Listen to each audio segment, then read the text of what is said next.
नमस्कार, स्वागत है आपका बाड़मेर एस्पिरेशन क्लासेस में। आज के वीडियो में हम बात करने जा रहे हैं इंडियन एयरफोर्स के अग्निवीर इंटेक 1 2025 के बारे में। तो देखिए भाई, एप्लीकेशन फॉर्म सबसे पहली बात जो आती है वो एप्लीकेशन फॉर्म कब से स्टार्ट हो रहे हैं। तो एप्लीकेशन फॉर्म 17 जनवरी 2024 से स्टार्ट हो चुके और आज जब मैं वीडियो शूट कर रहा हूँ तो ये 28 जनवरी है ना। तो जब 17 जनवरी से फॉर्म स्टार्ट हो चुके हैं और कब तक चलेंगे सर, 6 फरवरी 2024 तक चलेंगे। और 6 फरवरी को भी कब तक, 23:00 हार्स का मतलब होता है कि रात के 11 बजे तक। और कब स्टार्ट हुए थे, दिन के 11 बजे स्टार्ट हुए थे 17 जनवरी को, और अब 6 फरवरी तक चलेंगे। तो कभी भी लास्ट डेट का इंतजार मत करना, क्योंकि एयरफोर्स की वेबसाइट बहुत ही स्लो चलती है। ये हमेशा सभी के लिए शिकायत आती है, तो हमेशा टाइम से फॉर्म भर देना। 6 तारीख का वेट मत करना, 6 तारीख से पहले फिल कर देना। देखो, इसमें एज लिमिट की बात होती है। सबसे पहले जो सबसे ज्यादा कंफ्यूजन होती है वो 17.5 से लेकर 21 ईयर्स के बीच के जो एज ग्रुप वाले होते हैं वो भर सकते हैं। अब कब 17.5 हो रही है, कब 21 हो रही है, उसके बारे में बात करें तो अगर जो इस इंटेक के बारे में बात करूंगा तो अगर आपकी एज 2 जनवरी 2004 से लेकर 2 जुलाई 2007 तक आती है तो आप ये जो भर्ती है इसमें आप अप्लाई कर सकते हो। अगर आपका एग्जैक्ट डेट 2 जनवरी 2004 है या 2 जुलाई 2007 तक तो भी आप भर सकते हो, क्योंकि इसमें बोर्ड डेट इंक्लूसिव है। और अब बात आती है कि सर किस किस टाइप के आते हैं। तो इसमें 2 टाइप के एग्जाम होते हैं, एक होता है फॉर साइंस और एक होता है अदर देन साइंस। तो जो साइंस वाला जो एग्जाम होता है वो 60 मिनट का होता है, जिसमें इंग्लिश, फिजिक्स और मैथ्स आती है। और इंग्लिश के 20 सवाल आते हैं और आपको टाइम भी 20 मिनट देते हैं, जबकि फिजिक्स के 25 सवाल आते हैं, टाइम 20 मिनट मिलते हैं, और मैथ्स का 25 क्वेश्चंस 20 मिनट।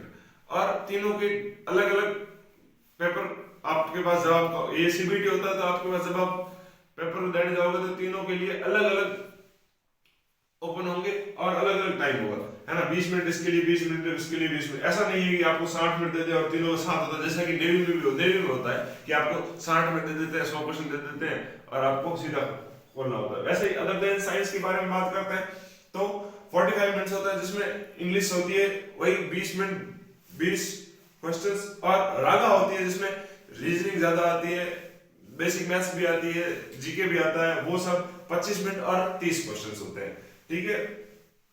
इसके बाद बात करते हैं कि जो साइंस वाले स्टूडेंट होते हैं वो दोनों के लिए अप्लाई कर सकते हैं, बोथ अप्लाई कर सकते हैं। तो उनके लिए क्या इंग्लिश दोबारा होगी? बिल्कुल नहीं होगी, इंग्लिश एक बार ही होती है ना। और रागा प्लस ऐड हो जाता है तो 25 मिनट यहाँ ऐड हो जाते हैं, तो 85 मिनट्स का टोटल। आगे अपन बात करते हैं एजुकेशन क्वालिफिकेशन पर। इस इंटेक में एजुकेशन क्वालिफिकेशन का मामला है, अगर आप साइंस सब्जेक्ट के लिए अप्लाई करते हैं तो आपके या तो 10+2 होना चाहिए। कौन से सब्जेक्ट में? अगर आपके पास मैथ्स, फिजिक्स और इंग्लिश है, यानी कि 12th जो आपने 11th 12th में अगर आपके पास मैथ्स और फिजिक्स और इंग्लिश थी तो आप अप्लाई कर सकते हैं। उसमें क्या, उसमें एक जो टर्म्स एंड कंडीशंस, क्या कंडीशन रख रहा है कि आपके जो 12th में परसेंटेज है वो 50% से अबव होने चाहिए, और जो इंग्लिश में मार्क्स है वो भी 50% से अबव होने चाहिए। एग्री ग्रेड का मतलब होता है मिला के 50% से ऊपर होना चाहिए, या फिर आपके पास 10वीं की हुई है और आपके पास डिप्लोमा है 3 साल का इंजीनियरिंग का, किसका? इंजीनियरिंग का कोर्स, कोई भी इंजीनियरिंग में अगर आपका डिप्लोमा किया हुआ है, और अगर आप उसमें अगर आपके पास इंग्लिश है जो इस डिप्लोमा में, तो 50% मार्क्स उसमें इंग्लिश में होने चाहिए और 50% एग्रीगेट भी होने चाहिए इस पूरे डिप्लोमा में। अगर आपके पास उस डिप्लोमा में 50% मार्क्स इंग्लिश में नहीं है, क्योंकि अगर आपके पास इंग्लिश थी ही नहीं, तो जो आपका 10th में जो मार्क्स होने चाहिए वो 50% से ऊपर होने चाहिए इंग्लिश में। और उसके बाद अगर या तो आपके पास अगर कोई इंजीनियरिंग नहीं है, 10+2 नहीं है, वोकेशनल या फिर नॉन वोकेशनल कोर्स है जिसमें नॉन वोकेशनल सब्जेक्ट है फिजिक्स और मैथ्स, तो भी आप इसके लिए अप्लाई कर सकते हैं। और उसमें भी सेम कंडीशन है कि जो एग्रीगेट 50% होना चाहिए, और इंग्लिश अगर आपके पास इस वोकेशनल कोर्स में है तो उसमें 50% से ऊपर होना चाहिए। अगर आपके पास इसमें इंग्लिश नहीं थी तो आपके 10th में 50% से ऊपर होने चाहिए।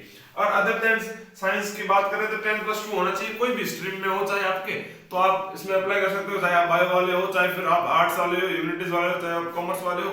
अगर आपके पास फिजिक्स और मैथ्स नहीं था तो आप सारे अदर देन साइंस में इंक्लूड किए जाते हो और आप इसमें अप्लाई कर सकते हैं।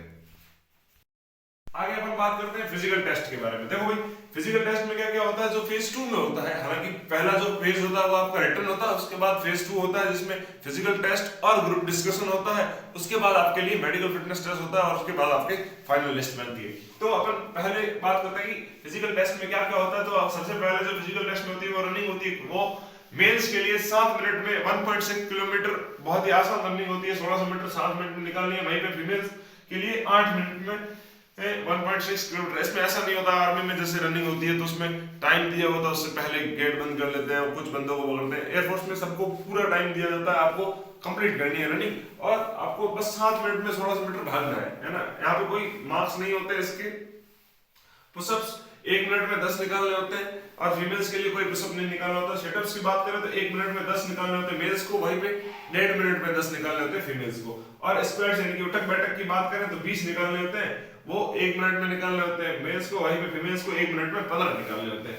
अब बात करें कि हाइट के मेडिकल की बारे में, तो इन सब जानकारियों के लिए आप मुझे कमेंट कर सकते हैं या फिर मैं टेलीग्राम का लिंक जो है वो डिस्क्रिप्शन में डाल दूंगा और जो इसका ऑफिशियल नोटिफिकेशन था वो मैं टेलीग्राम चैनल पे डाल दूंगा, आप वहां पे ज्वाइन कर सकते हैं। अब बात करते हैं कि अप्लाई कहां पे करना है। तो आपको अप्लाई करना है agnipath.cdac.in पे। और इसी तरह डिफेंस से जुड़ी हुई और अधिक जानकारियों के लिए जुड़े रहे हमारे साथ, हमारे चैनल को सब्सक्राइब करें। आज की वीडियो में इतना ही, मिलते हैं आपसे अगले वीडियो में, तब तक के लिए जय हिंद, जय भारत, राधे राधे।